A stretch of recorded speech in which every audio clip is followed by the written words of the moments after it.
오늘은 누가복음 9장 57절에서 62절까지 말씀을 중심으로 내가 예수님을 따르는 이유, 제가 여러 번 느끼는 건데 성가대하고 별로 이렇게 교감이 없는데도 불구하고 제목을 어떻게 잘 아시고 주님만 따라가겠다라고 했는데 예수님을 따르는 이유라는 제목으로 하나님 말씀을 선포하겠습니다. 우리는 저마다 자신이 예수님을 믿게 된 계기가 있습니다. 나는 이런 이유로 예수님을 믿게 되었다라는 것이죠. 저처럼 많은 분들 중에 부모님의 도움으로 어릴 적부터 믿음의 가정에서 자연스럽게 하나님의 말씀을 듣고 또 어린 시절부터 교회에 나오고 또 우리 많은 교사들과 목회자들을 통해서 하나님 말씀을 들으면서 내가 하나님의 자녀로서 회개하고 하나님 앞에서 구원받아야 될 사람이구나 라고 해서 가정과 이웃을 통해서 어린 시절부터 예수님을 믿는, 그래서 귀한 믿음을 가진 분들도 있습니다. 또 어떤 분들은 신약 성경에서 가장 예수님 다음으로 훌륭한 업적을 남겼던 사도 바울처럼 처음에는 하나님에 대해서 율법을 연구하던 사람이었는데 예수님을 오히려 핍박하고 예수님을 죽이려고 했던 사람이었는데 예수님을 기적적으로 만나는 분이 있습니다. 그래서 처음에는 예수님을 몰랐는데 오히려 예수님을 대적했었는데 시간이 지나면서 예수님을 만나서 큰 구원의 은혜를 경험하고 믿음으로 살아가는 사람들이 있다는 것이죠. 이 두 부류의 공통점은 뭐냐면 하나님의 사랑으로 구원받은 사람은 예수님의 모습을 닮아가려고 애를 쓴다는 것입니다. 그래서 그냥 닮아가는 것이 아니라 내가 부지런히 예배드리고 찬송하고 기도하고 또 내 마음속에 더러운 죄악들을 계속해서 몰아내면서 주님을 따라가는 훈련들, 이것을 바로 믿음 생활이라고 하죠. 오늘 본문에 보면 이렇게 예수님에 관한 오해를 가지고 있었던 사람도 있고 예수님을 따르던 사람도 있었고 또 예수님에 대해서 새로운 마음가짐으로 따르려고 했던 이 세 부류의 사람에 관해서 예수님께서 설명하고 있습니다. 이 복음은 마태복음 8장과 누가복음 9장 이 두 부분에서 공통적으로 나오는데 마태복음 8장 이 부분에는 두 사람만 나오고요. 이 누가복음에는 이 마태복음 8장에 있던 두 사람에다가 한 사람을 더해서 누가복음은 세 명이 등장하게 됩니다. 우리가 잘 아시겠지만 예수님께서 마태복음에 보면 1장부터 4장까지는 공생애를 시작하는 부분이 시작되고 5장, 6장, 7장 이 세 장에서는 예수님께서 긴 산상수훈이라는 설교를 하십니다. 그러니까 설교를 들은 직후에 8장에서 마태복음에는 두 사람이 예수님의 말씀을 통해서 나도 주님을 따라야 되겠다, 혹은 주님을 따르던 사람이 주님을 따라야 되겠다 라고 생각하는 부분이고요. 이 마지막 세 번째 누가복음에 나오는 사람은 이 산상수훈 이후에 예수님께서 예루살렘에 가셨을 때에 내가 이런 고난을 받고 십자가를 지고 부활하여 승천하실 것이라는 그 주님의 사명을 듣고 주님을 따르겠다라고 했던 이 세 사람에 관한 이야기입니다. 첫 번째 인물은 어떤 의도로 주님을 따르겠다라고 말하는가? 오늘 본문 57절에 보면 길 가실 때에 어떤 사람이 여짜오되 어디로 가시든지 나는 따르리이다. 이게 정말 대단한 표현 아닙니까? 어디로 가시든지 당신을 쫓아가겠습니다. 그러니까 자기 전생애에 나는 어떠한 길로 가든지 예수님을 따르겠다라는 아주 헌신적인 사람입니다.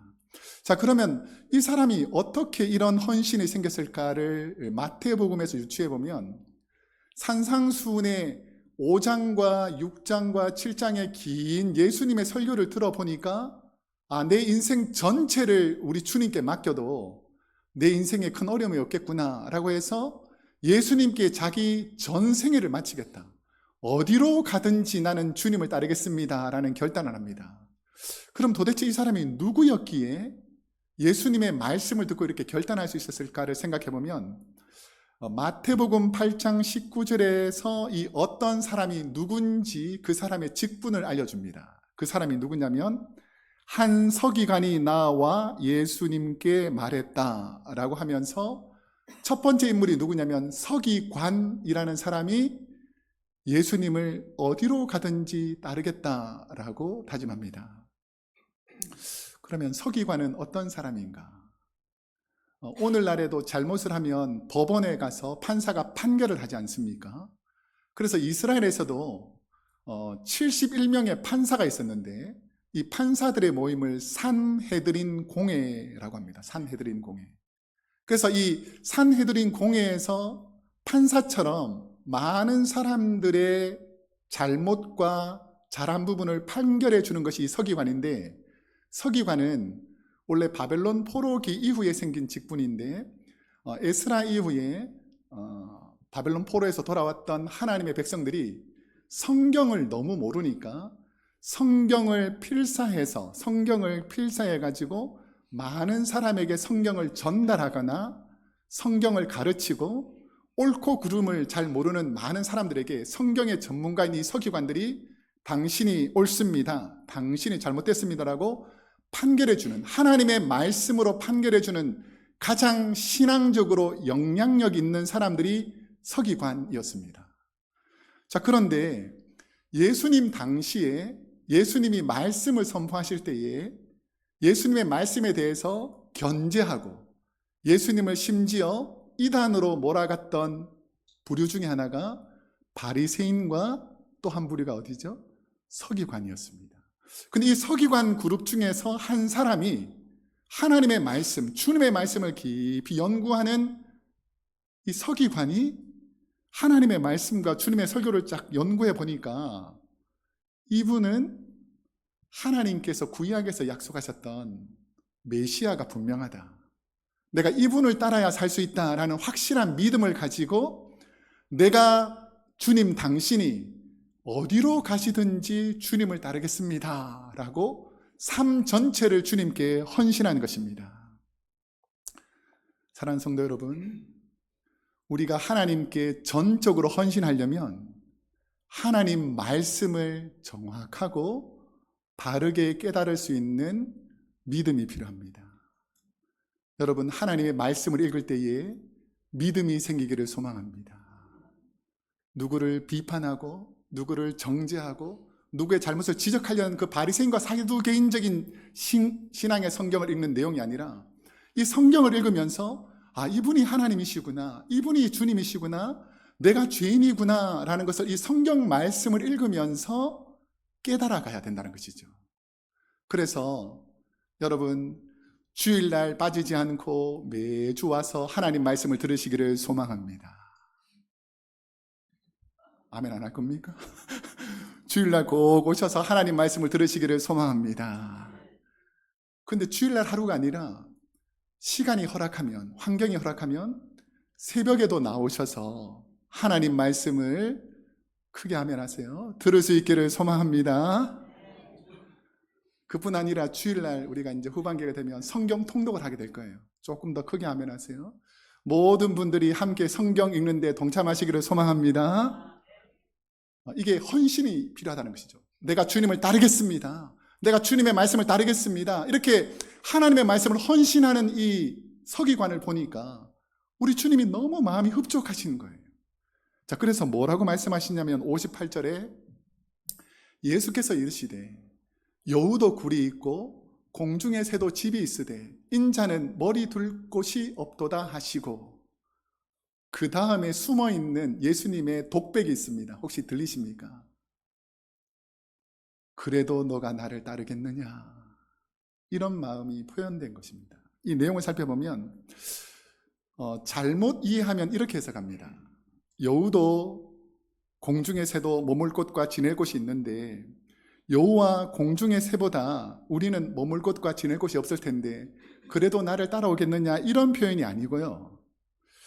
지금 서기관은 어떤 위치냐면 이스라엘에서 판결을 하고 존경받고 많은 유익을 주고 또 호화로운 생활도 할 수 있는 그런 평안한 사람입니다. 자, 그런데 만약에 이분이 예수님을 따라간다고 생각해 보면 그 다음 날부터 어디에서 잠을 자야 될 것 같습니까? 평안하고 호화로운 집에서 자는 것이 아니라 그냥 그게 조그만 방에 여러 명이 자야 될 수도 있고, 어쩌면 길가에 가다가 잠을 청해야 될 수도 있고, 어렵고 힘든 상황이 너무너무 많음에도 불구하고 내 환경을 다 뒤로 하고 내 평안함을 다 뒤로 하고 내 서기관이라는 직분까지도 내려놓고 예수님을 따르겠다고 하는 이유가 무엇인가? 예수님이 진리다라는 것을 깨달았기 때문입니다. 여러분, 예수님이 하나님의 말씀을 통해서 역사하시는 메시아다라는 것을 깨달아지면 예수님을 따르게 되어 있다라는 것이죠. 우리 교회에서도 이전에는 여름이 되면 우리 많은 분들이 바자회도 하고 또 선교를 위해서 일을 많이 하셨잖아요. 그렇게 뜨겁게 어렵게 힘든 상황에서도 열심히 봉사하는 이유가 뭐냐면 하나님께서 주신 은혜를 가지고 하나님을 위해서 섬기고 봉사하는 것이 얼마나 복되다라는 것을 알기 때문입니다.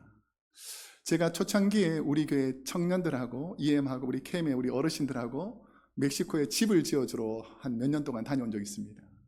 그리고 그 이후에는 우리 프레즈노에 가서 코비드 때에도 그 어려운 환경에 있는 뜨거운 그 프레즈노에 가서 집집마다 방문해 가지고 복음을 전한 적이 있고, 또 지난해에는 우리 장로님들과 집사님들과 함께 그 멕시칼리라는 그 쓰레기촌이 있는 마을 그곳에 가서 또 복음을 전한 적이 있습니다.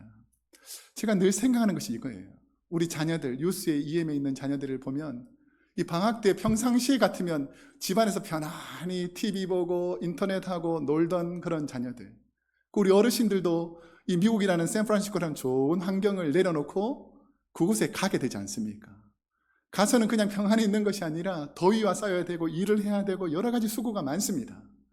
그럼에도 불구하고 그곳에서 하나님의 일을 하는 모습을 우리 하나님은 어떤 마음으로 바라보실 것 같습니까? 이 서기관이 마치 자기의 모든 개인적인 것을 내려놓고 주님을 따르겠다라고 했던 그 결심을 보면서 우리 주님이 기뻐하셨던 것처럼 우리가 하나님 앞에서 헌신하고 다짐하고 하나님 앞에 나아가면 어려운 환경을 바꾸어서 하나님께서 은혜로 채워주실 줄로 믿습니다. 우리 인생에서 되돌아보면 평안한 시간도 하나님께 감사하지만 힘들고 어려운 시간 속에서도 하나님이 나와 함께 하셨던 그 은혜의 시간을 이 서기관이 알고 주님을 따르겠다는 것이죠. 우리 크로스웨이 교회에 이런 주님을 따르는 분이 있기를 주님의 이름으로 축복합니다. 두 번째 인물은 첫 번째 인물과 조금 다르게 이제 예수님께서 말씀하시는 부분인데, 우리 59절 말씀을 한번 함께 읽어보겠습니다. 시작. 또 다른 사람에게 나를 따르라 하시니 그가 이르되 나로 먼저 가서 내 아버지를 장사하게 허락하옵소서. 자, 첫 번째 인물은 스스로가 내가 예수님을 따르겠습니다 라고 서기관이 얘기했다면, 이제 서기관이 예수님께 내가 예수님을 따르겠습니다 라고 말했다면, 또 다른 사람에게는 누구에게 말하고 있냐면 예수님께서 나를 따르라 라고 말씀하고 있습니다. 자, 그러면 예수님께서 나를 따르라 라고 했던 그 사람이 도대체 누군가? 마태복음 8장 21절에 보면 제자 중에 한 사람이라고 나옵니다. 그러니까 예수님께 헌신한 사람이에요. 내가 주님을 따르겠습니다, 내가 주님의 제자로 살겠습니다 라고 했는데, 주님의 제자로 살다 보니까 가정의 삶에 어려운 문제들이 닥치는 사람들이 있지 않습니까?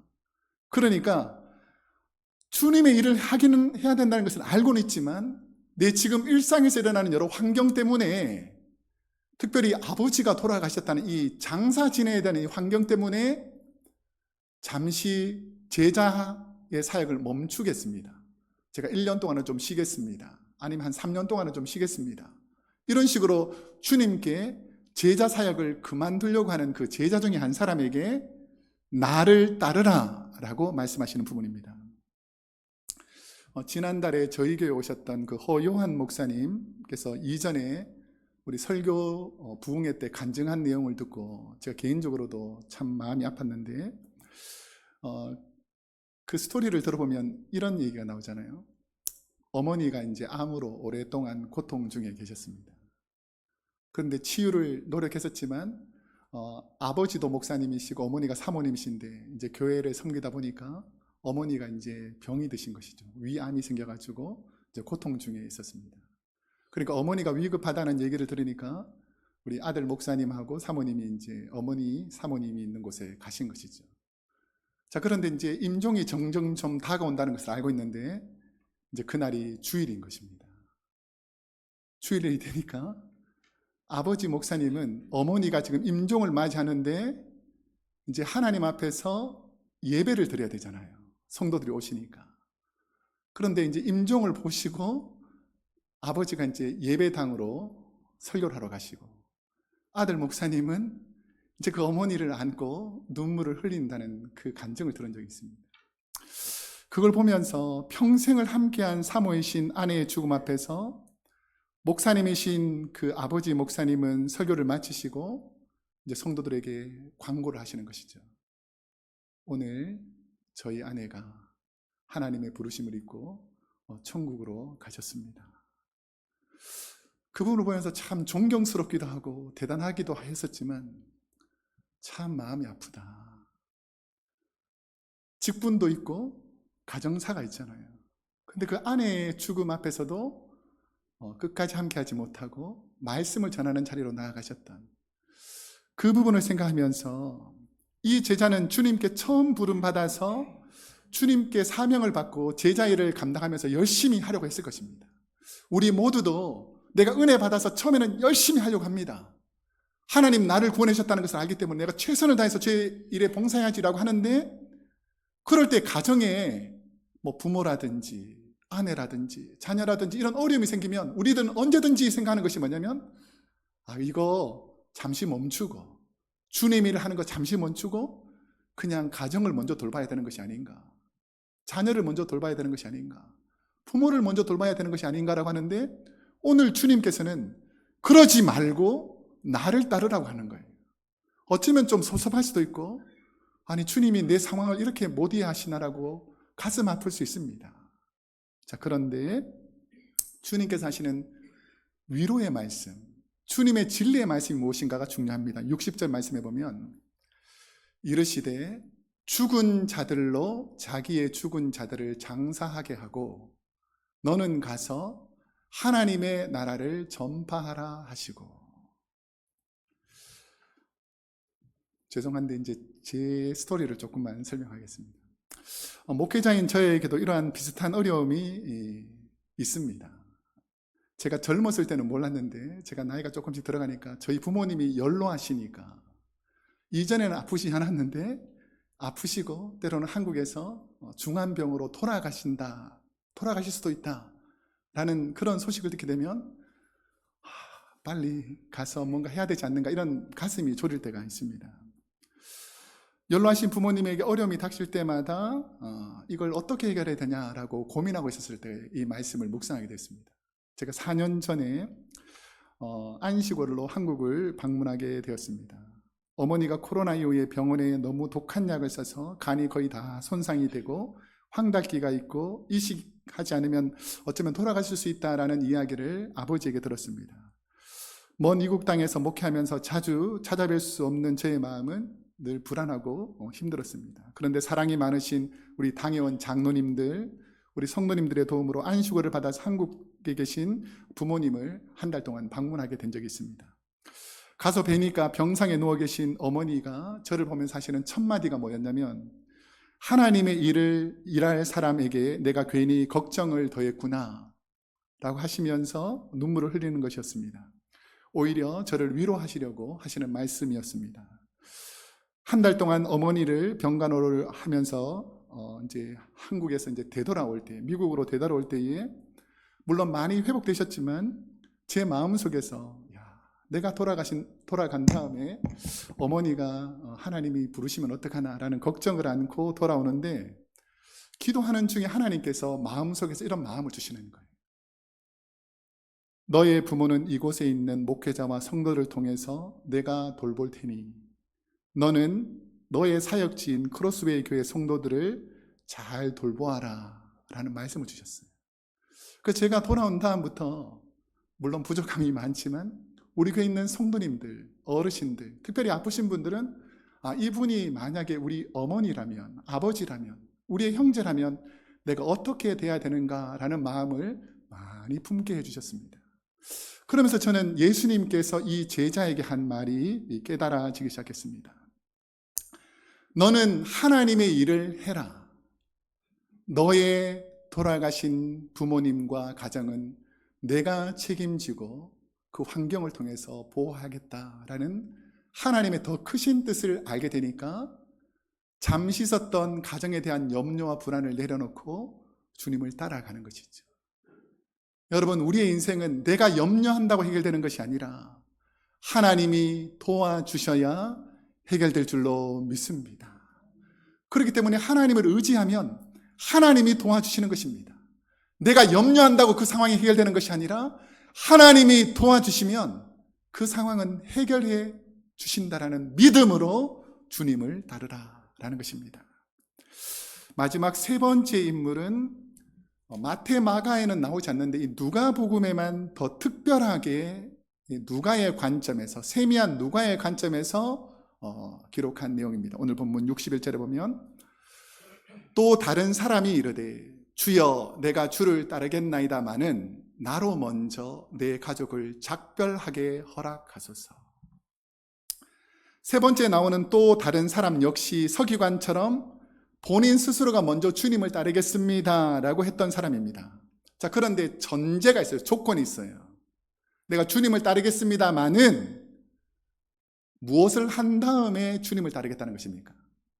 내 가족을 작별한 다음에 주님을 따르겠습니다 라는 것이죠. 이 세 번째 사람에 대해서 누가복음 9장 51절에 보면 이렇게 기록되어 있습니다.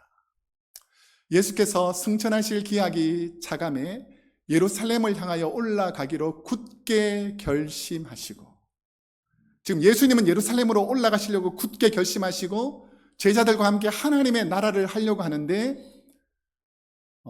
제가 주님의 길을 따라가겠습니다. 하지만 시간이 필요합니다. 우리 가족들과 작별하게 해주십시오.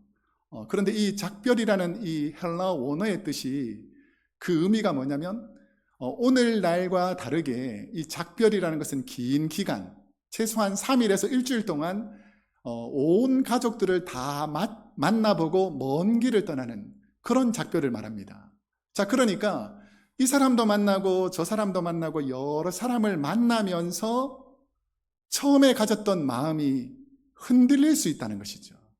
나는 열정을 가지고 말씀을 가지고 주님을 따르려고 했지만, 내가 최선을 다해서 주님을 잘 섬기려고 했지만 내 마음이 흔들릴 수 있는 이 시점에서 하나님께서 예수님을 통해서 우리를 잡아주시는 거예요. 우리는 언제든지 흔들릴 수 있습니다. 그럴 때 우리 하나님께서 잡아주셔야 된다는 것이죠. 이 사람 역시 서기관처럼 예수님께 깊은 감동과 복음의 열정을 가졌지만 예수님이 재촉하지 아니면 인간관계 때문에 머물 수 있는, 머뭇거리는 사람들이라는 것이죠. 그래서 주님은 앞에 두 사람보다 더 강력한 어투로 이 제자에게 말합니다. 62절에 보니까 예수께서 이르시되 손에 쟁기를 잡고 뒤를 돌아보는 자는 하나님의 나라에 합당하지 아니하니라 하시니라. 우리도 주님을 위해 어떤 일을 하기로 헌신하고 다짐할 때가 있습니다. 자, 그런데 우리가 잘 아시겠지만 내가 오늘 하나님 말씀 은혜 받았으니까, 아니면 하나님이 우리 가정에 도움을 주셨으니까, 내 인생의 어려움이 해결되었으니까 이제 제대로 된 신앙생활을 해야지라고 마음에 결단할 때에 주위 환경과 상황을 통해서 마귀가 우리에게 가장 많이 하는 말이 뭐냐면 다음에 하면 돼라는 것입니다. 너 지금 바쁘잖아. 너 지금 가족이 급하잖아. 너 인생에 어려움이 있잖아. 너가 지금 해야 될 일이 많잖아. 그러니까 지금 당장 주님의 일을 하는 것은 너에게 우선순위가 아니니까 다음에 하라고 사탄 마귀의 우리를 속이고 있다는 것을 기억하라는 것입니다. 너 지금 급한 일이 많은데 교회에서 일을 한 다음에 이런 일은 다음에 교회에서 섬기면 돼 라고 우리를 주님의 일에서 미루게 하는 것입니다.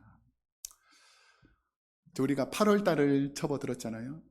우리가 이제 9월 달부터 이제 후반기 사역들을 시작하게 되는데, 전반기를 되돌아보면서 시간은 많이 지났는데 연초에 계획했던 것을 거의 하지 못하고 그냥 시간만 지나간다면, 내가 예수 믿고 하나님의 자녀로서 정말 복음적이고 믿음을 가진 사람으로 살기로 다짐하면서 신앙생활을 한다면, 사랑하는 성도 여러분, 주님이 나를 부르셨을 때에 내가 주님을 위해 살기로 다짐했던 그 첫사랑을 가지고 상황과 환경에 흔들리지 마시고 하나님의 자녀답게, 주님의 자녀답게, 자랑스러운 크로스웨이 교회 성도님답게 믿음 생활 잘 하시기를 주님의 이름으로 축복합니다. 기도하겠습니다.